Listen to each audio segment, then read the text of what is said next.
마가복음 9장 33절부터 37절까지를 함께 읽겠습니다.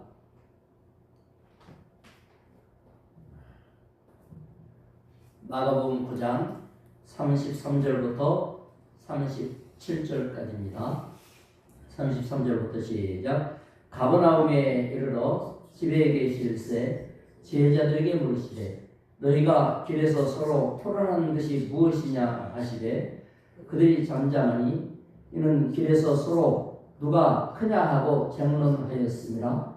예수께서 앉으사 12 제자를 불러서 이르시되 누구든지 첫째가 되고자 하면 무사람의 끝이 되어 무사람을 섬기는 자가 되어야 하리라 하시고 어린아이 하나를 데려다가 그들 가운데 세우시고 안으시며 제자들에게 이르시되 누구든지 내 이름으로 이런 어린아이 하나를 영접하면 곧 나를 영접하며 누구든지 나를 영접하면 나를 영접함이 아니요 나를 보내신 이를 영접함이니라.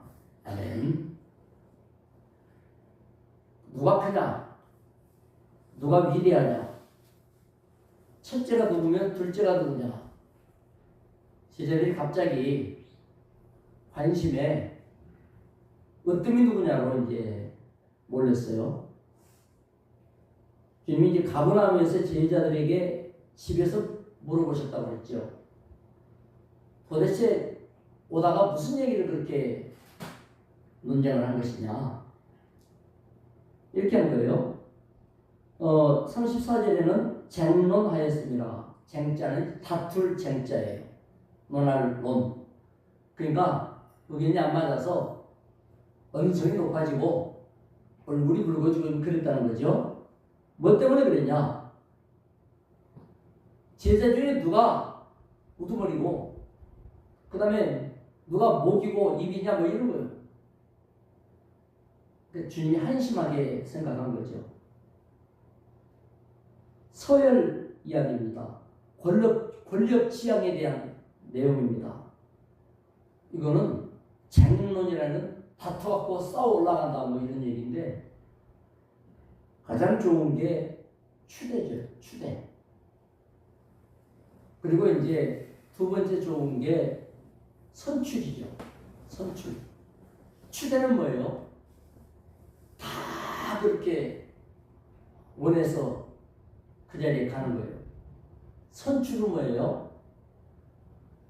다는 아니지만은 이렇게 중지가 모여져서 그렇게 합시다 이렇게 되는 거예요. 그러니까 선거 같은 건 선출이죠. 한 표만 많아도 그 사람이 이제 되는 거예요. 쟁론은 뭐냐면 그런 것이 아니고 정당한 그와 같은 행사가 아니라 부당한 행사를 통하여 빼앗는 것을 말하는 거예요. 그거는 이제 부당한 거죠. 부당한 것을 척결하다가 다윗과 같이 하나님이 높여주신 것 이런 거는 괜찮은 건데 예후같이 말하자면 부당한 걸 척결한다 해놓고 자기가 나중에 더 부당해질 거예요. 이런 경우에는 문제가 되죠. 변화산에서 모세, 엘리야, 예수 그리스도 3자 회담이 얼마나 영광스러웠습니까? 뭔 말을 하는지도 모르고 초막을 지켰나이다. 주님 유리가 좋사오니 이제 이런 거 아닙니까? 너무나 황홀한 경험을 하고 이게 지금 똑같은 내용이 누가복음 9장에도 나와요. 거기 보면 황홀경에서 제자들이 아직 정신이 안 깨난 것 같아요. 이래가지고 변화산에서 내려와서 걸어가다가 그런 얘기가 이제 벌어진 거예요. 보니까 이게 보통이 아니거든. 이게 어마어마하거든요. 이러니까 야 내가 저 모세 같은 위치까지는 가야 되지 않겠나. 그래도 주님인데 변화산에서 보니까 자기 조상들이 최고로 얘기했던 모세하고 예수님하고 비교해보니까 모세 예수가 최고거든. 근데 지금 예수 곁에 누가 있어요? 모세가 있는 게 아니라 자기들 있잖아요. 이래서 야 잘만 하면 예수 곁에 내가 잘만 기대고 있으면 모세를 제끼겠구나. 이게 얼마나 놀라운 일입니까? 이래서 이제 논쟁이 벌어진 거예요. 그렇게 되면 안 되죠. 주님 일을 감당하고 맡은 짐을 짊어지고 십자가를 감당하고 이러다 보니까 놀라운 영광 가운데 올라가시는 거 아니에요? 주님이 변화산에서 무슨 얘기를 했습니까? 십자가에 대해서 모세와 엘리야와 더불어 말씀을 하는 거예요. 예수 그리스도가 영광을 얻으신 것은 십자가 때문이죠. 고난을 자초하거나 감당하거나 뭐 이런 것이 있으니까 영광스러웠던 건데 지금 제자들은 그런 게 아니고 영광을 쳐다봐요. 영광. 얼마나 힘든 일을 내가 해야 될까? 이게 아니고 영광을 쳐다보다 보니 딴 게 눈에 안 보이는 거예요. 주님이 그래서 어린아이를 데려다가 모델 삼으신 거예요. 그때 당시 어린아이는 숫자에도 안 들어가요. 몇 명 왔니? 아무도 없더라. 애들이 바글바글해도 아무도 없는 거예요. 20살이 넘어야 그것도 남자들만 숫자에 치여요. 여자들은 아예 수에 넣지도 않아요. 빵을 나눠줘도 일반적으로는 숫자를 세 갖고 오면 여자들은 줘도 그만 안 줘도 그만이 된 거예요. 애도 마찬가지. 그런데 예수님께서 어린 아이를 탁 모델로 세우시고 예수 이름으로 어린아이를 높이신 거 아닙니까? 그게 하나님의 뜻이었어요. 우리는 섬김을 통하여 하나님이 높이실 때 왜 높일까요? 힘을 주시는 건데 그 힘으로 잘 섬기라고, 더 섬김의 역할이 되어지라고. 제가 어저께 이 총회에서 총회장으로 추대를 받았어요. 어르신들도 후배도 동료도 100% 목사님밖에 총회장이 없다. 그럼 이게 보통 문제가 아니에요. 총회장은 열정도 바쳐야 되지만 돈도 써야 되는 자리란 말이에요. 우리 교회가 무슨 그런 일이 있어요. 돈이나 줘가면서 시키면 아이고 한번 해보겠습니다 이러겠는데 그런 것도 아니고 총회와 총회가 통합되는 데는 목사님밖에 없다. 통합을 시켜달라. 분열된 한국교회 교단을 통합시켜달라. 물론 통합위원으로 활동을 해서 1월 달에는 통합총회를 해요. 그때는 제가 통합하면서 총회장은 당신네 쪽에서 해라. 이렇게 하려고 마음을 먹고 있지만 그것도 또 알 수 없는 거예요. 그거 말고 다른 총회 2군데에서 저한테 빗발치게 전화가 와요. 목사님, 우리하고 통합을 합시다. 총회가 통합이 되면 흩어진 목사님들이 모여들겠죠. 그거를 이제 저를 앞세우는 거예요. 현실적으로는 도저히 감당할 수 없으나 하나님 기뻐하시는 이 분열을 통합하는 정말 중차대한 이와 같은 일들을 위하여서는 가만히 있을 수도 없고 이런 어려움이 저에게 있는 거예요. 외적으로는 총회장 하면 총회에서는 가장 높은 자리예요. 그러나 실제적으로 역할을 해야 된다면 조금도 할 수 없는 일을 해야 돼요. 그때서가 안 되면 그리고 서울에서 상당히 규모가 있는 잘 지어져 있고 성도도 좋고 역사도 60년이 넘은 교회에서 목사님 임시당회장으로 우리 교회를 수습해 주세요. 우리 교회가 바쁘기 때문에 그건 안 됩니다. 일단 거절을 했지만은 여러분 왜 그렇습니까? 이랬더니 제가 아무개 목사님도 계시고 아무개 목사님도 계시고 아무개 목사님도 계시지 않습니까? 그분을 추천을 해드렸더니 그분은 성질이 급해서 이렇게 융화하고 다독거려야 될 일에도 깨질 우려가 있습니다. 그분은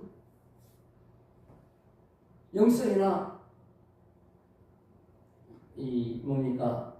교회 법에 대해서 취약합니다. 그분은 사람을 평가하면 안 되지만은 서울 한복판에서 그렇게 하기에는 객관적으로 약점이 있습니다. 제가 마음에 어떤 눈물이 났냐면 우리 주님께서 실수할 것은 많은데 일꾼이 적다 하신 말씀이 생각이 났습니다. 우리도 주일학교라든지 이제 교회 성장을 위해서 추수할 것은 많은데 일꾼이 적은 현실에서 늘 목마르고 있지 않습니까? 안디옥 교회 성장을 위해서도 종교는 종교대로, 노예는 노예대로, 개교회는 개교회대로, 가정은 가정대로 하나님의 은혜가 아니고는 감당할 수가 없다는 사실. 제자들은 서열에 관심이 있었습니다. 그러나 주님은 서열이 아니라 영혼에 관심이 있고 하나님의 사명에 관심이 있었습니다. 어린아이들을 세워놓고 하나님의 관심이 무엇이냐? 교만은 패망의 선봉이요 겸손은 존귀의 앞자리니라. 마태복음 20장 28절에서 인자에 온 것은 섬기려 함이 아니요 도리어 섬기려 하고 자기 목숨을 많은 사람들을 위하여 주려고 왔다. 희생과 헌신이 아니고는 감당할 수 없는 그와 같은 일들이 우리 앞에 있습니다.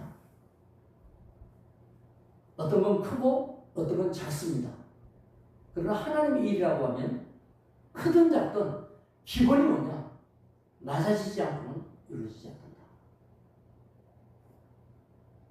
하나님 나라는 아무리 볼품없어 보이고 하다못해 종이 하나를 줍는 일이 할지라도 낮아짐이 아니라면 그 일은 아름다울 수 없고 영광 돌릴 수 없다. 그러나 아무리 작아도 주의 심정으로 그 일을 향한다면 하나님은 영광 받으실 것이다. 육신으로 보면 사람은 안위를 추구하고 평안을 추구하는 게 사람이죠. 그런데 십자가는 그런 것과 상관이 없어요. 육신의 요구에 어떤 때는 반대로 막 일이 벌어질 때가 있어요. 어떡하라고?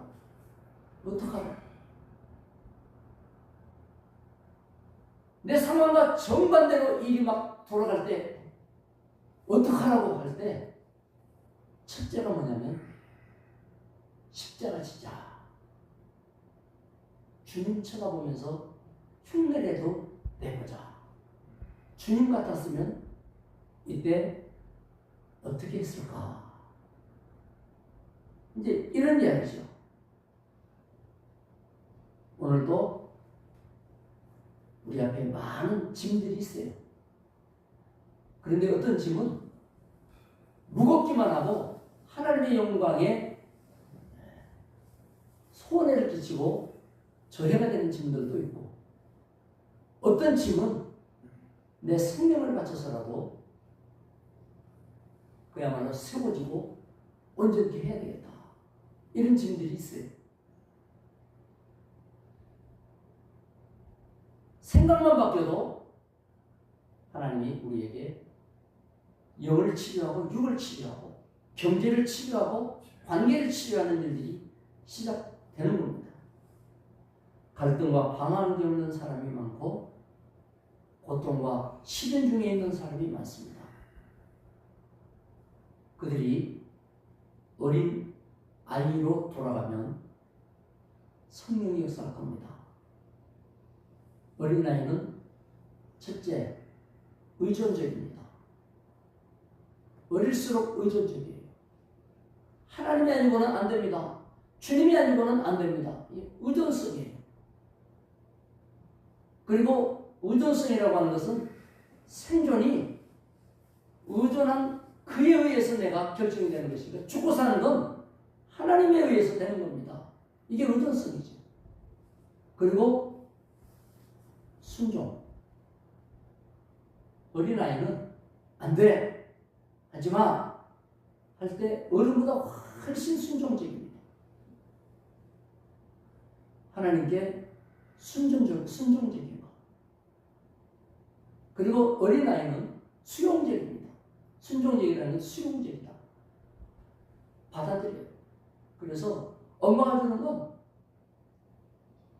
그야말로 요즘이야 아이들이 싫어하지만 엄마가 생존과 관련된 그 좋은 것들을 젖을 먹일 때에 어린아이는 수용적이라서 다 먹고 이렇게 양분으로서 성령을 일으켜 나가는 겁니다.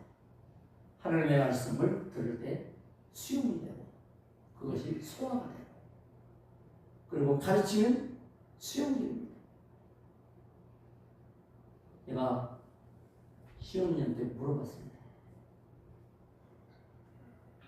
너 1학년 되기 전 작년하고 학교 들어가서 1학년 된 지금하고 너의 지식이 많아졌느냐 그대로냐 물어보니까 많아졌죠. 그래요? 그러면 지식이 많아졌으면 마음도 커져야 되고 친구들하고도 잘 지내야 되고 기도도 잘해야 되고, 네가 성장했느냐 후퇴했느냐. 당연히 성장했죠. 성장해야죠. 영어도 많이 알게 돼서 영어도 많이 알게 됐다 이거예요. 과학도 많이 알게 됐다 이거예요. 아이들은요, 내가 볼 때 노는 것 같고 공부도 안 하는 것 같은데 수용적이요.